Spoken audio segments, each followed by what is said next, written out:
Hello BTS to army, welcome to my channel. जैसे ही Mrs मिन ने बोला कि ये बहुत ज़्यादा घटिया इंसान है, मैं जानती हूँ। तायोंग ने शॉकिंग निगाहों से मिसेस मिन की तरफ देखा। अब उसको उसके सारे सवालों का जवाब मिल चुका था कि मिसेस मिन जानती हैं कि तियोंग ने योंगी को पैसे के लिए छोड़ा था। इस वजह से उसे बहुत ज़्यादा अनसेल्फ फील होने लगी। मिसेस मिन ने कहा, लेकिन मैं मिन ख़ानदान के वारस को देखना चाहती हूँ, तुम्हारे बेबी को देखना चाहती हूँ। मेरी आखिरी विश यही है। इसके बाद मैं मर भी जाऊँ तो मुझे कोई पछतावा नहीं होगा। योंगी ने कहा, बेबी और इसके साथ आप तो जानती हैं बस ये टॉर्चर करने के लिए यहाँ पे आई है। बच्चा इसके साथ मैं पैदा नहीं करूँगा और ना ये मेरी वाइफ है। थियोंग ने कहा, प्लीज़ मैं यहाँ से जा सकती हूँ। मिसेस मिन खामोश थी और योंगी भी खामोश था। तायोंग वहाँ से उठ के चली गई। मिसेस मिन ने कहा, देखो योंगी, ज़्यादा बातें घुमाओ फिराओ नहीं। मैं भी जानती हूँ कि तुम सिर्फ थियोंग के साथ ही बच्चा पैदा करोगे और उसके साथ ही रहोगे। तुम मिन योंगी, जो मिन खानदान का इकलौता वारिस है, उसने आज तक किसी लड़के की तरफ देखा तक नहीं है। उसके दिल में भी तायोंग की मोहब्बत के चिराग जल रहे हैं। तो फिर वो किसी और के साथ बच्चा नहीं पैदा कर सकता। और मैं भी जानती हूँ कि तुम इसके साथ ही रहोगे और इसके साथ ही बच्चा पैदा करोगे। तो मुझे तुम्हारा बच्चा देखना है। अब हम ओल्ड हो चुके हैं, पता नहीं हमारे पास कितना टाइम है। हमारी आखिरी ख्वाहिश पूरी करो। रंगी ने कहा, लेकिन अभी मैं बच्चा नहीं पैदा करना चाहता। अब भी मैं उसे टॉर्चर करना चाहता हूँ। मिसेस मिन ने कहा, जितना मर्जी टॉर्चर करो, फोर्स करो, जो दिल में आता है वो करो, लेकिन हमें एक बेबी का चेहरा ज़रूर दिखाना। हमारी यही ख्वाहिश है। योंगी ने कहा, रिलैक्स हो जाए, इतनी जल्दी आपको कुछ नहीं होने वाला। ये कहकर योंगी गुस्से से वहाँ से चला गया। मिसेस मिन ने कहा, मैं भी देखती हूँ कि तुम जल्दी बेबी क्यों नहीं प्लान करते। मैं तुम्हारे बेबीज़ के साथ खेलना चाहती हूँ। मैं नहीं चाहती कि जब मैं बेड पे पड़ूँ तब तुम मुझे अपना बेबी दिखाओ। मैं अभी उसे देखना चाहती हूँ और उसके साथ थोड़ा टाइम स्पेंड करना चाहती हूँ। अपने छोटे से बेबी को खिलाना चाहती हूँ, भगाना चाहती हूँ और उसके साथ उसको वो सब सिखाना चाहती हूँ जो हमारा ख़ानदान की रस्म और रिवाज में शामिल है। तायोंग अपने बेड पर जाकर बैठ गई थी और कहने लगी, यहाँ पे थोड़ी सी भी मेरी सेल्फ रिस्पेक्ट का ध्यान नहीं रखा जाता। बात बात में मुझे इंसल्ट किया जाता है, टॉर्चर किया जाता है, फील करवाया जाता है कि मैं किस कदर लालची हूँ। ऐसे माहौल में अगर मेरा बेबी पैदा हुआ तो मेरे बेबी से भी सब हेट करेंगे, क्योंकि जिस घर में माँ की इज़्ज़त नहीं होती उस घर में बच्चे की भी इज़्ज़त नहीं होती है। उसकी आंखों में पानी था। उसने अपनी आंखों को साफ करते हुए पीछे भी मुड़ा ही कि योंगी ने उसके लिप पर उसे किस करना शुरू कर दिया। थियोंग खामोशी से उसका रोक तक नहीं रही थी, क्योंकि थियोंग ने योंगी को समझाने के बजाय खुद को ही समझा लिया था और ऐसी ज़िंदगी के साथ समझौता कर लिया था। योंगी ने कहा, रिस्पॉन्स तो करो। तुम रिस्पॉन्स तक नहीं करती हो। ऐसे लगता है कि जैसे मैं एक स्टैचू को किस कर रहा हूँ। लेकिन थियोंग ने फिर भी रिस्पॉन्स नहीं किया। योंगी ने उसको छोड़ा, लेकिन उसके चेहरे पर ना तो मुस्कुराहट थी और ना ही शाइनेस थे। बस ऐसे चेहरा था कि जैसे कुछ हुआ ही नहीं है। योंगी ने कहा, तुम बहुत ज़्यादा अजीब हो। तुम्हें पता है कॉलेज में मैंने तुम्हें पसंद किया था, तब तुम बहुत ज़्यादा अच्छी लगती थी। अब तुम्हारी शक्ल देख के ही गुस्सा आता है। योंगी ने ये सब बातें इस वजह से की ताकि थियोंग को गुस्सा आए। थियोंग ने कहा, अच्छा ठीक है। थियोंग बेड से उठ गई और क्लॉथ लेकर फ्रेश होने के लिए चली गई। योंगी ने कहा, गुस्सा तक नहीं किया। क्या मैंने उसकी फीलिंग्स को ख़त्म कर दिया है? मैं ये तो नहीं चाहता था। मैं बस उसे थोड़ा सा टॉर्चर करना चाहता था और उसके बाद चाहता था कि वो मुझे कहे, योंगी बस करें, मैं आपसे मोहब्बत करती हूँ, आप क्यों मुझे रुला रहे हैं। तो मैं शायद उसे माफ़ कर देता। मैं तो उसके मुँह से अपने लिए कुछ ऐसे अल्फाज सुनना चाहता था, लेकिन क्या वो कभी भी मुझे नहीं बोलेगी कि मैं ऐसा भूल कर उसके साथ न्यू लाइफ शुरू करूँ। शायद उसने ये सब समझ लिया है कि उसकी ज़िंदगी ऐसे ही गुजरेगी। प्लीज़ थियोंग, एक बार तो बोलो, ये सब बंद करो। तुम्हें मुझसे प्यार है और तुम्हें दर्द होता है।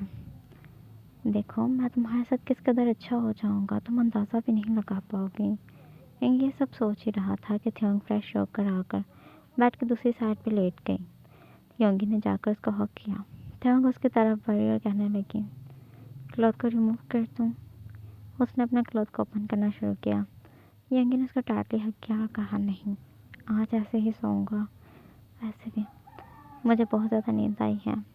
उसने थियोंग को हक किया। थियोंग ने कहा, फिर तो आपको मुझ में से स्मेल आ रही होगी। मैं बहुत ज़्यादा गंदी और एक रेक्टलेस औरत हूँ जिसने पैसे के लिए क्या कुछ नहीं किया। तो फिर आप मुझे छोड़ दें अगर आपको वो सब नहीं करना। मैं आपके लिए प्यारा सा कोई कुशन ला के दे देती हूँ। ये कह के थियोंग वहाँ से उठकर जाकर उसके लिए कुशन लेकर आई और कहने लगी, अगर आप खुद को तन्हा फील कर रहे हैं तो इसे हक कर लें। योंगी को ये सब बहुत ज़्यादा गुस्सा दिला रहा था। योंगी ने हाथ पकड़ा और उसको अपनी तरफ खींचकर उसको हक कर कर सो गया। थियोंग को लगा कि योंगी सो चुका है, लेकिन योंगी उठा हुआ था। थियोंग ने कहा, तुम यकीन करो, जिस दिन तुम्हारा दिल मुझसे बढ़ गया उस दिन मैं तुम्हें छोड़कर चली जाऊंगी और दोबारा तुम्हें कभी अपनी शक्ल तक नहीं दिखाऊंगी। योंगी उठा हुआ था। योंगी ने यह बात सुनी जिससे योंगी को मज़ीद गुस्सा आया। उसने तायोंग को डांटली हक किया और ब्लैंकेट में अपना और थियोंग का चेहरा दे दिया। थियोंग कुछ देर में ही सो गई थी क्योंकि पूरी तरह अंधेरा हो चुका था। फिर उसने तायोंग को किस करना शुरू किया और कहा, और तुम भी यकीन करो कि तुम मर भी गई तो मैं तुम्हें नहीं छोड़ूंगा, क्योंकि तुम मिन योंगी की वाइफ हो और वाइफ इतनी जल्दी छोड़ी नहीं जा सकती है। तुम्हारा और मेरा जिस्म का रिश्ता नहीं है, बल्कि अब मैंने ऊपर वाले से रो रो के तुम्हारी रूह खुद के लिए मांगी है। अब सिर्फ तुम मेरी हो। भले ही मैंने दुनिया से तुम्हें ख़रीदा है, लेकिन ऊपर वाले से रो रो कर मांगी गई चीज़ हो तुम नहीं जानती कि तुम मेरे लिए किस कदर स्पेशल हो। उसने तायोंग को सॉफ्टली अपनी बाहों से ज़ाद किया और उसकी तरफ चेहरा करते हुए उसे देखने लगा। वो थियोंग को रात भर देखता रहा। ऐसे ही सुबह हो गई थी, लेकिन योंगी का अभी तक थियोंग को देखने से दिल नहीं भरा था। लेकिन थियोंग उठने लगी थी, इस वजह से योंगी ने अपनी आइज़ बंद कर ली। दूसरी तरफ जिमिन फ्रेश होने के लिए जा चुकी थी और जंगकुक बैठा हुआ था बेड पर। उसने थोड़ी देर में देखा कि जिमिन के रोने की आवाज़ आ रही है। उसने जल्दी से दरवाज़ा ओपन किया। जिमिन जो वहाँ पर बैठी रो रही थी। जंगकुक ने उसे हक किया, कहा, क्या हुआ, तुम क्यों रो रही हो? क्या तुम्हें कहीं पे छिपकली या कॉकरोच दिख गया है? उसने रोते हुए कहा, फिर से ब्लीडिंग हो रही है। ये क्यों होती है? ये क्यों नहीं रुक जाती है? मुझे लग रहा है मैं मर जाऊंगी। जंगकुक ने उसको हक किया, रखे हुए टॉवल से उसके जिस्म को ढांपा और उससे कहा, रिलैक्स हो जा जिमिन, रो नहीं। तुम्हें भी मैं डॉक्टर के पास लेके जाता हूँ। डॉक्टर से जाकर बात करेंगे कि तुम्हें ब्लीडिंग क्यों होती है। हमेशा ही होने लग पड़ती है, इससे तो तुम ज़्यादा वीक हो जाओगी। जिमिन ने रोते हुए उसे हक किया और कहा, क्या मैं मरने वाली हूँ? जंगकुक ने उसके फोरहेड पर किस किया और कहा, नहीं, तुम नहीं मरने वाली, मैं तुम्हें कुछ नहीं होने दूंगा।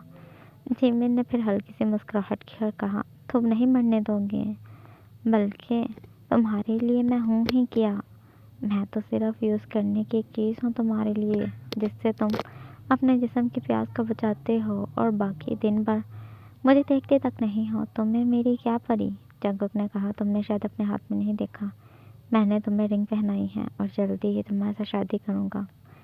जिमिन ने कहा, ओह, तुम मुझसे शादी करो ताकि सोसाइटी में तुम्हें और तुम्हारी मॉम को कोई बुरा ना कहे, लोग अच्छा कहें कि गरीब से लड़की को सहारा दिया और उसके साथ अपने बेटे की शादी करा दी है। कितने अच्छे हैं, अमीर और गरीब में फ़र्क तक नहीं करते। जबकि कोई मुझसे पूछे कि मुझे किस कदर टॉर्चर किया गया है इस घर में। जंगकुक को आज बहुत बुरा लग रहा था। वो नहीं समझ पा रहा था कि यह फीलिंग्स उसे क्यों फील हो रही हैं, जिमिन के रोने से उसे क्यों फ़र्क पड़ रहा है।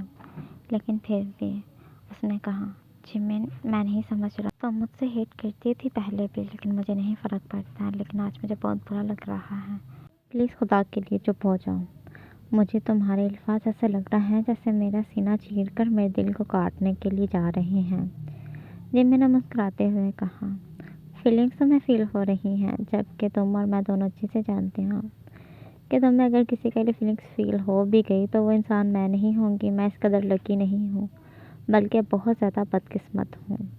ये कहकर वो वहाँ से जाने लगी थी। जंगकुक ने उसका हाथ पकड़ा और उसको अपने साथ बेड पे बैठाया और कहा, चुप करो, तुम बहुत ज़्यादा बात करती हो और तुम्हें पता है जब तुम बात करते हो तो तुम्हारा दिमाग तो काम करता ही नहीं है। ऐसे लगता है जैसे तुम में दिमाग है ही नहीं है। देखो, मैंने तुमसे एंगेजमेंट कर लिया है और शादी भी करूँगा, और तुमने एक बार पूछा था ना कि अगर तुम प्रेग्नेंट हो गई तो तुम्हारे बेबी को अपना नाम दूँगा। तब मैं नहीं समझ पा रहा था कि मुझे क्या करना चाहिए, बस मैं तुम्हारे साथ वो सब करना चाहता था। और तुमने अचानक से ये सवाल कर लिया तो मैं रेडी नहीं था। जिमी ने अपने माइंड में कहा, लेकिन तुमने सच बोला था। हम दोनों ही जानते हैं कि तुम एक प्ले बॉय हो। तुम्हें सिर्फ लड़कियों के साथ उनके जिस्म तक रिलेशन रखना पसंद है। इससे ज़्यादा तुम किसी के लिए कभी भी कुछ फील नहीं करते हो। जिमिन ये सोच रही थी और बहुत ज़्यादा उदास थी।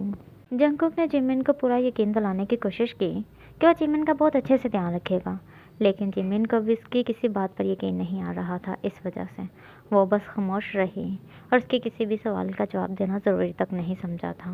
कुछ दिन ऐसे ही उनकी लाइफ में गुजर गए थे। जंगकुक जिमिन का बहुत अच्छे से ध्यान रखने की कोशिश कर रहा था, लेकिन जिमिन को तो ये सब दिखावा लग रहा था, जबकि मिसेस जॉन को ये देखकर बहुत बुरा लग रहा था, क्योंकि जिमिन एक गरीब लड़की थी और जंगकुक उसके लिए इतनी ज़्यादा मेहनत कर रहा था, उसे गिफ्ट दे रहा था और उसकी खुशी के लिए घर के कामों में भी उसकी हेल्प कर दिया करता था। ये सब मिसेस जॉन को बहुत ज़्यादा इरिटेट कर रहा था।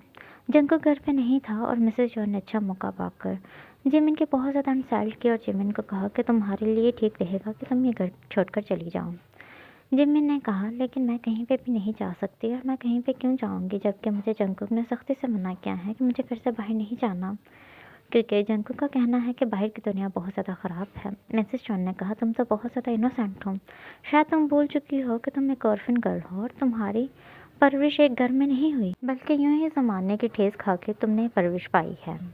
जिमिन एकदम खामोश थी। भले ही जिमिन की एक घर में परवरिश नहीं हुई, लेकिन जिमिन दूसरे लोगों की तरह बहुत ज़्यादा होशियार नहीं है, वो बल्कि बहुत ज़्यादा इनोसेंट थी। इस वजह से वो खामोश थी। मिसेस जॉन ने कहा, मुझे लगता है कि अब मुझे तुम्हारी शादी कर देनी चाहिए। अगर तुम ये घर छोड़ के नहीं जाना चाहते हो तो शादी करके अपने हस्बैंड के साथ तो तुम्हें जाना ही होगा।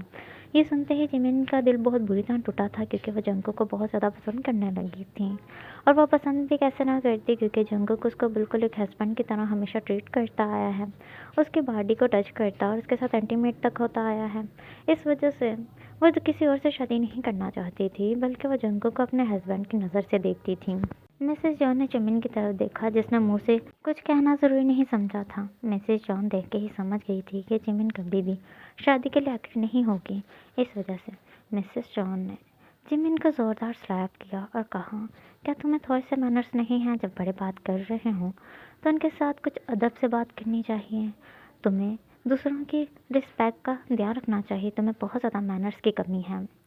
जिमिन की आंखों में पानी आ गया। उसने मिसेस जॉन की तरफ देखा और कहा, लेकिन मैं क्यों किसी से शादी करूं, जबकि आपका बेटा भी अब मेरा ध्यान रखता है और मैं भी आपके बेटे के साथ अब खुश हूँ। अब हम दोनों आपस में बहुत ज़्यादा अच्छे तरीके से रहने लगे हैं। मिसेस जॉन ने कहा, तुम्हें या तुम्हारी औकात शायद भूल चुकी है तुम्हारी क्या औकात है, और मैं अपने बेटे के लिए एक ऐसे के लड़के को कभी भी एक्सेप्ट नहीं करूँगी जिसकी फैमिली के बारे में हम कुछ भी नहीं जानते। ये सुनते ही जिमिन खामोश हो गई। फिर जिमिन ने कहा, आप मेरे मॉम डैड को जानते हैं क्योंकि वो आपके फ्रेंड थे। इस पर मिसेस जॉन ने कहा, मुझे कभी भी गरीब लोगों के साथ रिश्तेदारी जोड़ने में कोई इंटरेस्ट नहीं रहा। तुम्हारे मॉम डैड भी तुम्हारी तरह गरीब थे और तुम भी गरीब हो। मैं तो अपने बेटे के लिए काफ़ी ज़्यादा अमीर लड़की को एक्सेप्ट करूँगी जो बहुत ज़्यादा पैसा लाए, जिसका स्टेटस कम से कम हमारे स्टेटस से हैवी होना चाहिए। जिमिन अभी तक खामोश थे। मिसेस जॉन उसके करीब आई और कहने लगी, तुम्हारे पास ऐसा क्या है जिससे तुम ये फील करो कि तुम मेरे बेटे को हमेशा खुश रख पाओगी? ना तो तुम्हारे पास पैसा है और ना ही कुछ और है, सिर्फ एक खूबसूरत चेहरा है। वो भी मुझे लगता है कि अब तुम्हारे पास ज़्यादा देर तक नहीं रहेगा।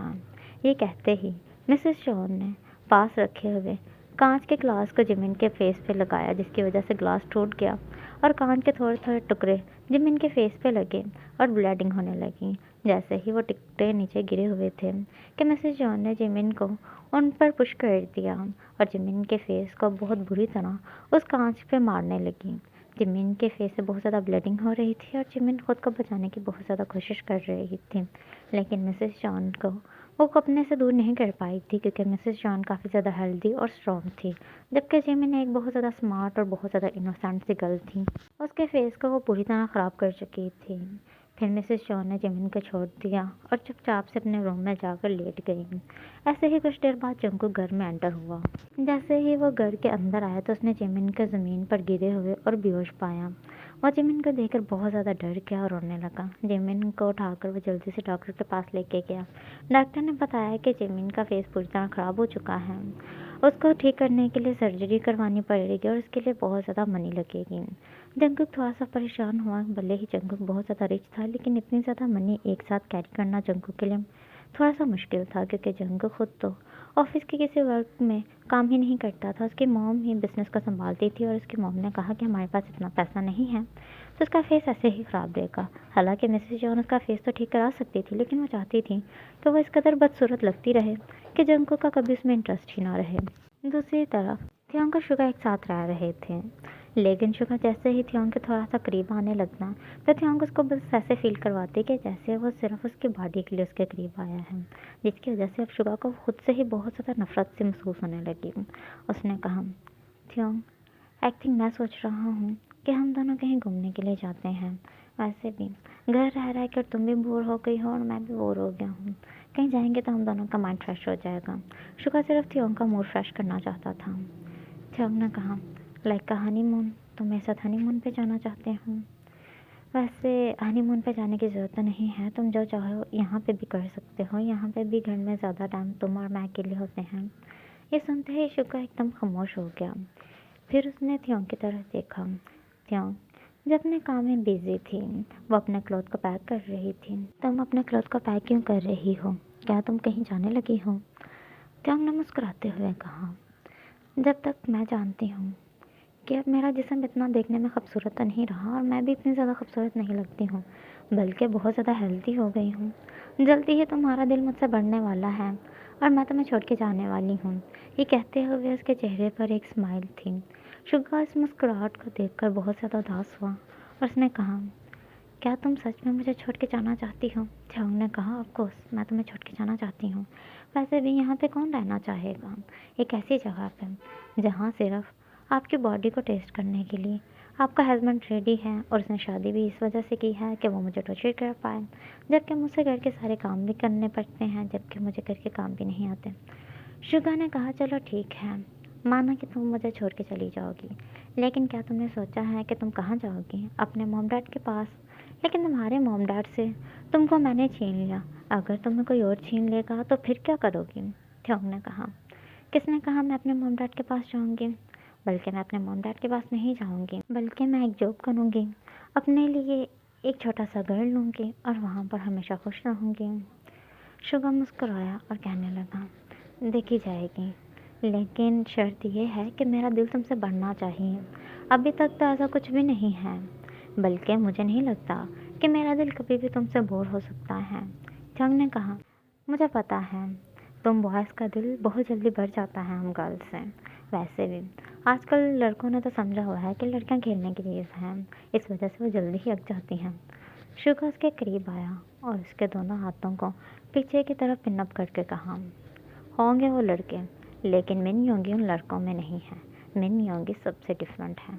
मिन योंगी का कभी भी किम तायोंग से दिल नहीं बढ़ सकता। ओ मिस्टेक, मतलब कि मिन तायोंग से कभी भी दिल नहीं बढ़ सकता। योंगी के फेस पर एक गुरूर सा था। तायोंग ने उसको खुद से दूर हटाया और कहा, और मैं भी किम तायोंग तुम्हें खुद से इस कदर बोर कर दूंगी, इस कदर हिट कर दूंगी कि तुम खुद खुद मेरा हाथ पकड़ के मुझे बोलो कि इस घर से चले जाओ और दोबारा अपनी शक्ल मत दिखाना। शुगा मुस्कुराया और कहा, सीरियसली? तुम जानती हो, तुमने पैसे के लिए मुझे छोड़ा था और मनी को सिलेक्ट किया था। मैं गरीब था उस टाइम और तुमने मुझे रिजेक्ट कर दिया, तो मुझे तब भी तुमसे हेट नहीं हुई। भले ही मैंने तुम्हें इस घर में लाया टॉर्चर करने के बहाने, लेकिन मेन मकसद तो यही था कि तुम मेरे साथ रहो, मैं तुम्हें देख पाऊँ। और मैंने तुम्हें टॉर्चर किया भी, और इसके बाद भी मुझे तुमसे हेट नहीं हुई। हालांकि तुम मेरे हर टॉर्चर का अलग ही मतलब निकालती रही। तुम्हें लगा कि मैं शायद जिस्म तुम्हारे का भूखा हूँ, जबकि ऐसा नहीं था। थियोंग ने कहा, मुझे बहुत अच्छे से पता है। और योंगी को ये कहकर उसके रूम से निकल गई, क्योंकि तायोंग योंगी के साथ ज़्यादा टाइम रहना नहीं चाहती थी, क्योंकि वो योंगी से बहुत ज़्यादा हेट करने लगी थी।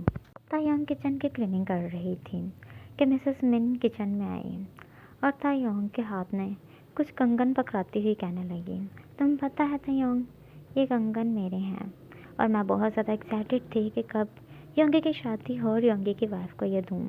अभी तक मैंने तुमसे इस वजह से नहीं दिए क्योंकि मेरा दिल तुमसे बहुत ज़्यादा खफा था। तायोंग शौक होकर मिसेस मिन की तरफ देखने लगी कि मिसेस मिन जबकि सब जानती हैं, फिर क्यों तायोंग से इतनी मोहब्बत करती हैं। मिसेस मिन ने कहा, एक टाइम मैं तुमसे बहुत ज़्यादा नफरत करती थी, आखिरकार मैं नफरत क्यों ना करती। जबकि तुम्हारे रिजेक्ट करने के बाद मैंने अपने बेटे को पूरी तरह टूटे हुए पाया। उसका दिल तुमने बहुत बुरी तरह तोड़ दिया था। वो रात को रोया करता था और मुझे हक करके बताया करता था तुम्हारे बारे में। वो बहुत ज़्यादा ड्रिंक करने लगा था। ऐसे लग रहा था कि मेरा अंदर से पूरी तरह टूट चुका है। ओके बीटीएस टू आर्मी, अब आप मुझे इजाज़त दें। मैं होप करते हैं कि आपको ये स्टोरी पसंद आएगी।